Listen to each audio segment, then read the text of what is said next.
सुप्रभात दर्शक बंधु आज हूँ नवेम्बर मास 25 तारिख मंगलवार। आसतु आज देश विदेशर केतोटी प्रमुख खबर उपरे नजर पकाइबा। ता पूर्व चैनल नुआ थिले चैनल को सब्सक्राइब करी पाखरे आसुथिबा बेल आइकन को ऑन कर दियंतु एवं आपण केउ जिल्लारु हमर एही वीडियो को देखुचंती कमेंट बॉक्स रे निश्चय लिखंतु। तबे आसतु आज प्रमुख खबर गुड़िक उपरे नजर पकाइबा।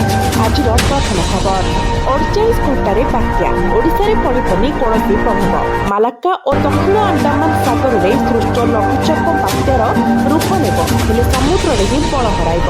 उपकूल को छुईबा पूर्व दुर्बल होइछिब बात्या। तेबे आश्वस्तिर कथा हेउछि एही बात्यार प्रभाव ओडिशा उपरे आदौ पड़िब नाही। मालाक्का और दक्षिण अंडमान सागर में घनीभूत होइछि लघुचाप। आगामी 24 घंटे अधिक घनीभूत होई दक्षिण पूर्व बंगोपसागर में अवपात परिणत होब। पश्चिम उत्तर पश्चिम दिगरे यह आगक बढ़िब। परवर्ती 48 घंटे बात्यार रूप नेब हेले यह ओडिशा उपरे प्रभाव पकाइब नाही। पाणीपाग विभाग पक्षरु एने आश्वस्त कराଯାଇଛି। समुद्र भितर ही दुर्बल हेब बात्या। ओडिशा रे 7 दिन पर्यंत सुखिला रहिब पाग।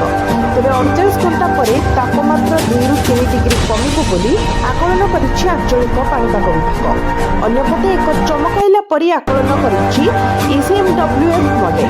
कोमरिन अंचल एवं पार्श्ववर्ती दक्षिण पश्चिम बंगोपसागर तत्संलग्न श्रीलंका अंचल में सक्रिय घूर्णिबलय प्रभाव में एक लघुचाप क्षेत्र सृष्टि होबार संभावना रही। पर यह अंडमान सागर निकट में सक्रिय थिबा बात्या सह मिसिबार संभावना अधिक।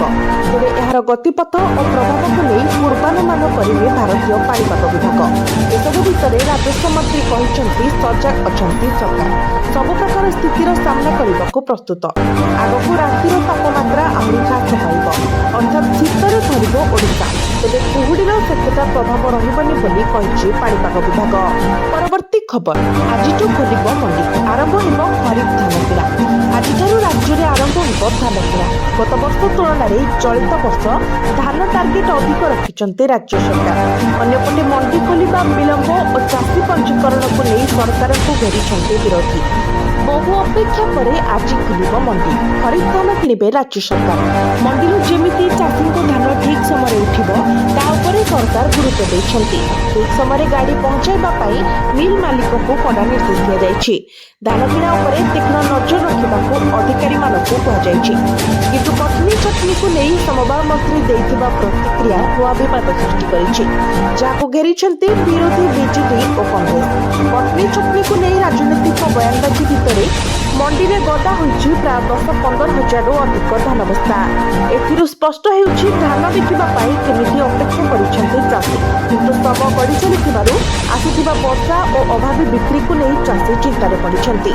संबलपुर कुचिंडा अंचलर स्थिति आहु खराब। जिले में 28 तारिख में खोलिबाकू धार्य होइथिले भी मंडी गुड़िकर भित्तिभूमि दुर्बल अवस्था रही। धान संग्रह पाई मंडी गुड़िक एपर्यंत व्यवस्थित कराଯାଇनि। परवर्ती खबर संबलपुर में हेब ओडिशार प्रथम ग्लास ब्लू टाइगर एनक्लोजर। चिड़ियाखाना को अणाजिब 4 महाबल पाख। बदलिब संबलपुर चिड़ियाखानार चित्र। निर्माण हेब 3टी ग्लास ब्लू एनक्लोजर। गतकाली संबलपुर चिड़ियाखाना एथिपाई भित्ति प्रस्तर स्थापन होइछि। केंद्र शिक्षा मंत्री धर्मेंद्र प्रधान और पंचायतीराज मंत्री रविनारायण नायक 3टी एनक्लोजर पाई भित्ति दैछन्ति। गोटे एनक्लोजर रे 4 महाबल बाघ को रखाजिब। एथिरे 2टी माई और 2टी अंडीरा बाघ रहिबे। सेहिपरि 2 प्रजाति कुंभीर घड़ियाल और मगर पाई 2टी भिन्न एनक्लोजर निर्माण कराजिब। बाघक पाई 1500 वर्गमीटर एनक्लोजर निर्माण हेब। पूर्वरु नेशनल जू अथॉरिटी संबलपुर को बाघ आनिबाकू अनुमति दैछि। हैदराबाद स्थित एक चिड़ियाखाना महाबल बाघ देबाकू संबलपुर चिड़ियाखाना कर्तृपक्ष को अफर दैछि। अन्यपटे भुवनेश्वर स्थित नंदनकाननरू घड़ियाल और मगर आनिबाकू मध्य प्रस्ताव थिबा जଣା पड़िछि। एबे संबलपुर चिड़ियाखाना रे 17टी प्रजातिर वन्यप्राणी रहिथिबा बेले 48टी प्रजातिर वन्यप्राणी रहिबाकू अनुमति मिलिछि। 1985 रे संबलपुर रे स्थापित डियर पार्क 2023 मसीह रे चिड़ियाखानार मान्यता पाइछि। आगको पर्यटन क्षेत्र में एहाकू 2 पाद आगको नेबाकू प्रयास करुछि प्रशासन। परवर्ती खबर श्रीक्षेत्र में एठी सेठी बिक्री हेबनी आमिष। ଥଇଥାନ ହେବେ ମାଛ ଦୋକାନୀ। ଶ୍ରୀକ୍ଷେତ୍ରରେ ଆଉ ଏଠି ସେଠି ବିକ୍ରି ହେବନି ଆମିଷ। ଗୋଟିଏ ବିଲ୍ଡିଂରେ ଥଇଥାନ ହେବେ ମାଛ ବେପାରୀ। ପ୍ରାଥମିକ ପର୍ଯ୍ୟାୟରେ 250 ବୁଲା ବେପାରୀ ହେବେ ଥଇଥାନ। 2019ରୁ କାମ ଆରମ୍ଭ ହୋଇ ସରୁନଥିଲା କାର୍ଯ୍ୟ। ମାଛ ବ୍ୟବସାୟୀଙ୍କ ପାଇଁ ଏହା ରାଜ୍ୟ ସରକାରଙ୍କ ବଡ଼ ଭେଟି।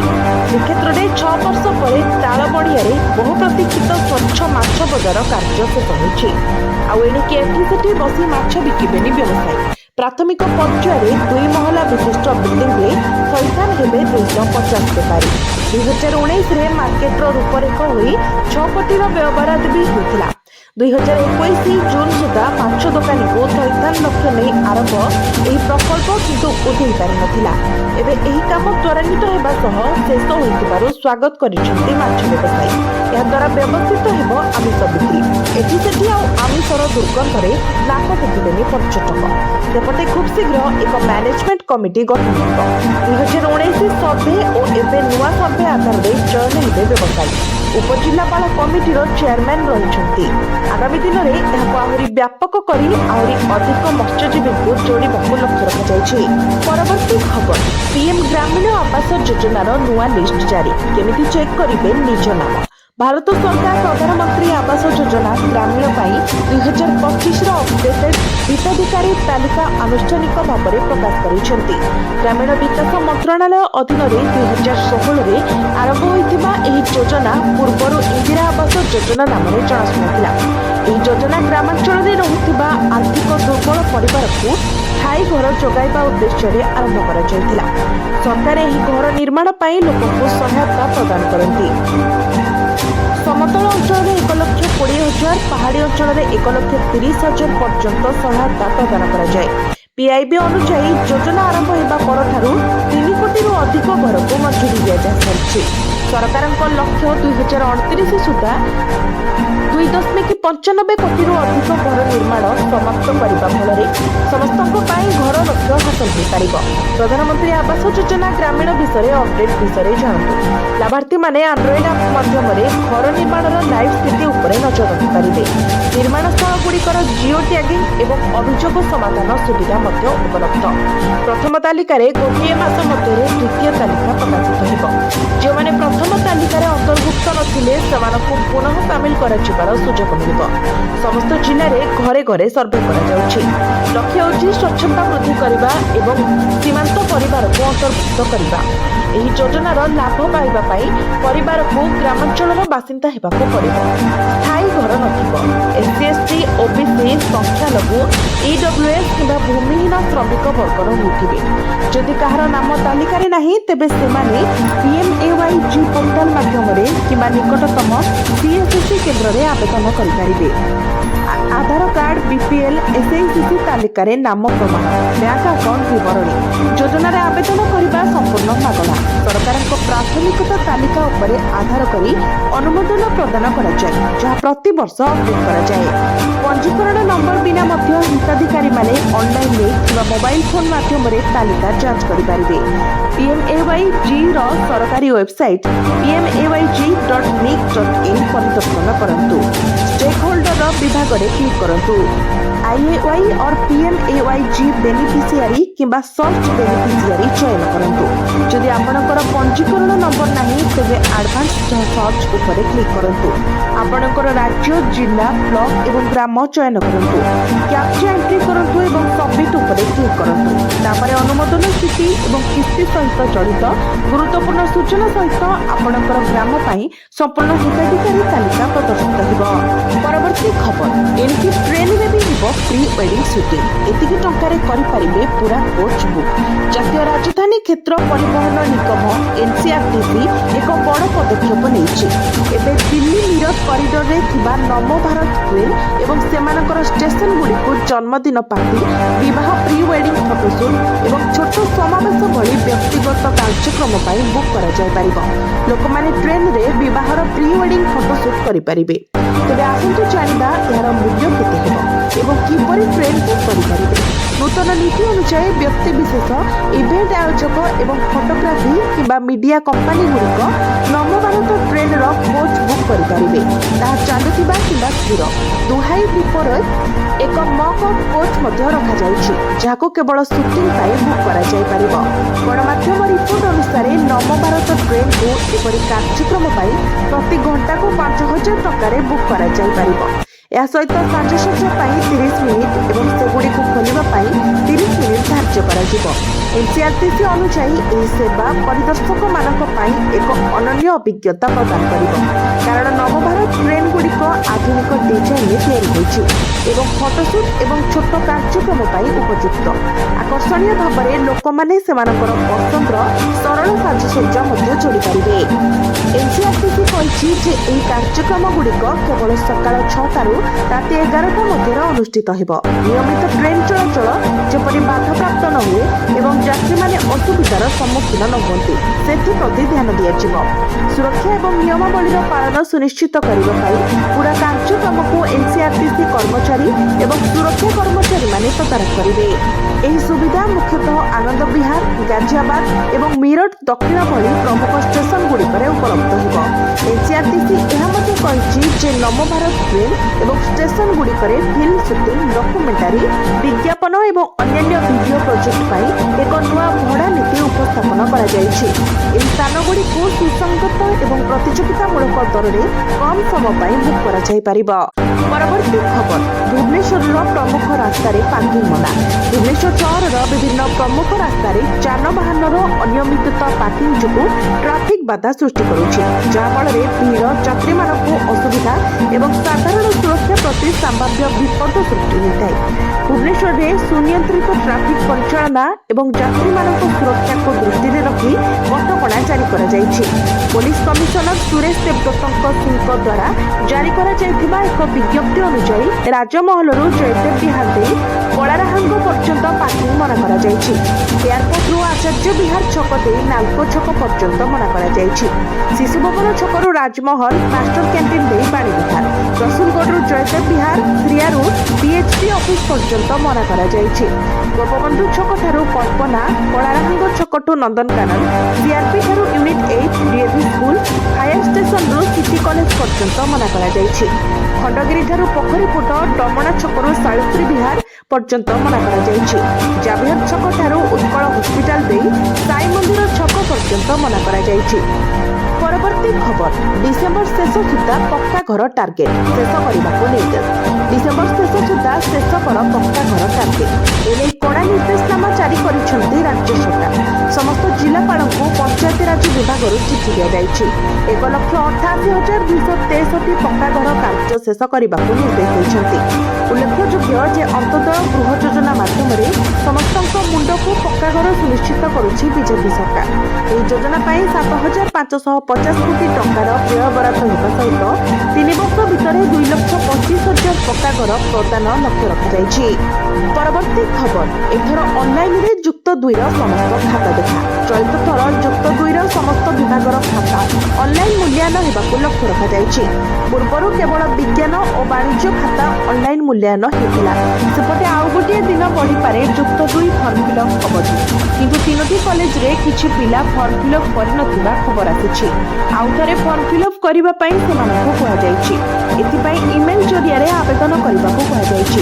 ଆବେଦନ ଆସିବା ପରେ ଫର୍ମ ଫିଲ୍ଅପ୍ ପାଇଁ ଦିନେ ସମୟ ମିଳିବ।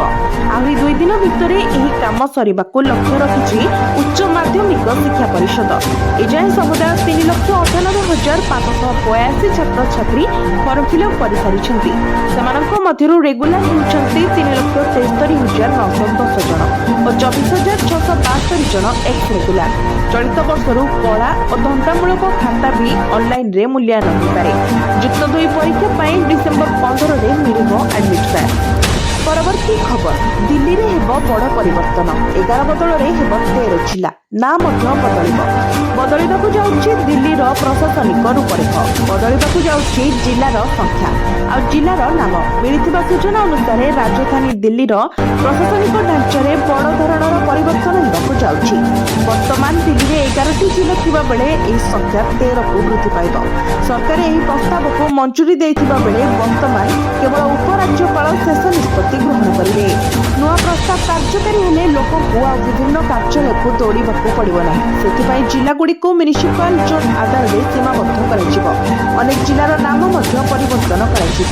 ଏପରି ହେଲେ ଦିଲ୍ଲୀରେ ମୋଟ 13ଟି ଜିଲ୍ଲା ରହିବ, ଯାହାକି ହେଉଛି ପୁରୁଣା ଦିଲ୍ଲୀ, କେନ୍ଦ୍ରୀୟ ପ୍ରତିରକ୍ଷା, ନୂଆଦିଲ୍ଲୀ, ସିଭିଲ ଲାଇନ୍ସ, କାରୋଲବାଗ, କେଶବପୁରମ, ନରେଲା, ନଜଫଗଡ଼, ରୋହିଣୀ, ଶାହଦରା ଦକ୍ଷିଣ, ଶାହଦରା ଉତ୍ତର, ଦକ୍ଷିଣ ଦିଲ୍ଲୀ ଏବଂ ପଶ୍ଚିମ ଦିଲ୍ଲୀ।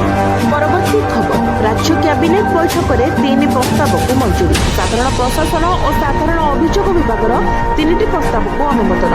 ଗତକାଲି ରାଜ୍ୟ କ୍ୟାବିନେଟ ଓ ମନ୍ତ୍ରୀ ପରିଷଦର ବୈଠକ ବସିଥିଲା। ଏଥିରେ ସାଧାରଣ ପ୍ରଶାସନ ଓ ସାଧାରଣ ଅଭିଯୋଗ ବିଭାଗର 3ଟି ପ୍ରସ୍ତାବକୁ ଅନୁମୋଦନ ମିଳିଛି। ରାଜ୍ୟ ସରକାରଙ୍କ ଅଧୀନସ୍ଥ ଖ ବର୍ଗ ଓ ଗ ବର୍ଗ ଅନ୍ତର୍ଗତ ବିଭିନ୍ନ ସେବା ଓ ପଦବୀରେ ନିଯୁକ୍ତି ନିମନ୍ତେ ମିଳିତ ସ୍ନାତକ ସ୍ତର ନିଯୁକ୍ତି ପ୍ରକ୍ରିୟା ନିୟମାବଳୀ 2022ରେ ସଂଶୋଧନ କରାଯାଇଛି। ନିୟମାବଳୀ 2022ର ସିଡ୍ୟୁଲ 1ରେ 4ଟି ନୂଆ ପଦବୀକୁ ସାମିଲ କରାଯିବ। ଉଚ୍ଚ ମାଧ୍ୟମିକ ସ୍ତର କିମ୍ବା ସମାନ ସ୍ତର ସ୍ୱତନ୍ତ୍ର ସେବା ଓ ପଦବୀ ପାଇଁ ମିଳିତ ନିଯୁକ୍ତି ପରୀକ୍ଷା ନିୟମାବଳୀ 2022ର ସଂଶୋଧନ କରାଯାଇଛି। ମିଳିତ ନିଯୁକ୍ତି ପରୀକ୍ଷା ନିୟମାବଳୀ 2022ର ସ୍କେଡ୍ୟୁଲ 1ରେ 11 ଗୋଟି ଭିନ୍ନ ପଦବୀ ଅନ୍ତର୍ଭୁକ୍ତ କରାଯାଇଛି। ପରବର୍ତ୍ତୀ ଖବର, ବିଶ୍ୱ ପ୍ରସିଦ୍ଧ ଧନୁଯାତ୍ରା ପାଇଁ ସ୍ଥାପିତ ହେଲା ଶୁଭସ୍ତମ୍ଭ। ବିଶ୍ୱର ସର୍ବବୃହତ ଖୋଲା ରଙ୍ଗମଞ୍ଚ ଭାବେ ପ୍ରସିଦ୍ଧି ଲାଭ କରିଥିବା ବରଗଡ଼ର ଧନୁଯାତ୍ରା ମହୋତ୍ସବ ଆୟୋଜନ ପାଇଁ ବାଜିଛି ଶୁଭସ୍ତମ୍ଭ। ଏହା ଡିସେମ୍ବର 24 ତାରିଖରୁ ଆରମ୍ଭ ହୋଇ ଜାନୁଆରୀ 3 ତାରିଖ ପର୍ଯ୍ୟନ୍ତ ଦୀର୍ଘ 11 ଦିନ ଆୟୋଜିତ ହେବ। ତେବେ ଧନୁଯାତ୍ରାରେ କୌଣସି ବାଧାବିଘ୍ନ ନ ଘଟୁ ସେ ନେଇ ଏହି ଶୁଭସ୍ତମ୍ଭ ସ୍ଥାପନ କରାଯାଇଥିବା ରାଜ୍ୟ ପୁରୋହିତ କହିଛନ୍ତି। ଧନୁଯାତ୍ରାକୁ କିପରି ଅଧିକ ଆକର୍ଷଣୀୟ କରାଯାଇପାରିବ ସେ ନେଇ କଳାକାର ମଧ୍ୟ ନୂତନ ସଂକଳ୍ପ ଓ ନୂତନ ଅଭିନୟ ଦେଖାଇବା ପାଇଁ ଉତ୍ସାହିତ ଥିବା ଦେଖିବାକୁ ମିଳୁଛି। ବରଗଡ଼ ଧନୁଯାତ୍ରା ପାଇଁ ଶୁଭସ୍ତମ୍ଭ ସ୍ଥାପନ ହେବା ପରେ ଏହାର ପ୍ରସ୍ତୁତି ପର୍ବ ଆରମ୍ଭ ହୋଇଥାଏ, ଯାହାକୁ ନେଇ ଲୋକଙ୍କ ମଧ୍ୟରେ ବେଶ ଉତ୍ସାହ ଓ ଉଦ୍ଦୀପନା ଦେଖିବାକୁ ମିଳିଛି। ପରବର୍ତ୍ତୀ ଖବର, ପାକିସ୍ତାନକୁ ଏସିଆ କପ୍ ଦେଇଦେଲା ମୋହସିନ ନକଭି। ନିର୍ଲଜ୍ଜତାର ସବୁ ସୀମା ପାର କଲା ତାଙ୍କର ପ୍ରତିକ୍ରିୟା। ପୁଣି ଖବରର ଶିରୋନାମାରେ ଏସୀୟ କ୍ରିକେଟ ପରିଷଦ ମୁଖ୍ୟ ମୋହସିନ ନକଭି। ରବିବାର ନଭେମ୍ବର 23 ତାରିଖରେ ଦୋହାର West End Park International Cricket ଷ୍ଟାଡିୟମରେ ଖେଳାଯାଉଥିବା ଏସିଆ କପ୍ ରାଇଜିଂ ଷ୍ଟାର୍ସର ଫାଇନାଲରେ ଏକ ରୋମାଞ୍ଚକର ସୁପର ଓଭର ଦେଖିବାକୁ ମିଳିଥିଲା, ଯେଉଁଥିରେ ବାଂଲାଦେଶ ଏ ଦଳକୁ ପରାସ୍ତ କରି ପାକିସ୍ତାନ ଏ ଦଳ ଇତିହାସ ରଚିଥିଲା। ଏହା ଟୁର୍ଣ୍ଣାମେଣ୍ଟରେ ପାକିସ୍ତାନ ଏ ଦଳ ପାଇଁ ଏହା ତୃତୀୟ ଟାଇଟଲ ଏବଂ ସେମାନେ ଏପରି କରିଥିବା ପ୍ରଥମ ଦଳ ହୋଇଥିଲେ। ଫାଇନାଲ ସମୟରେ କ୍ୟାମେରାଗୁଡ଼ିକ ପ୍ରାୟତଃ ଏସିସି ମୁଖ୍ୟ ନକଭିଙ୍କ ଉପରେ ଧ୍ୟାନ କେନ୍ଦ୍ରିତ କରୁଥିଲା। ସେ ସାରା ମ୍ୟାଚରେ ଉଲ୍ଲସିତ ଦେଖାଯାଉଥିଲେ। ବିଜୟ ପରେ ସେ ଅଧିନାୟକ ଇରଫାନ ଖାନ ନିଆଚିଙ୍କୁ ଟ୍ରଫି ପ୍ରଦାନ କରିଥିଲେ। ଏହି ସମୟରେ କିଛି ମାସ ପୂର୍ବରୁ ନକଭିଙ୍କୁ ନେଇ ଏକ ପୁରୁଣା ବିବାଦ ପୁଣି ଥରେ ଚର୍ଚ୍ଚା ହେଉଛି।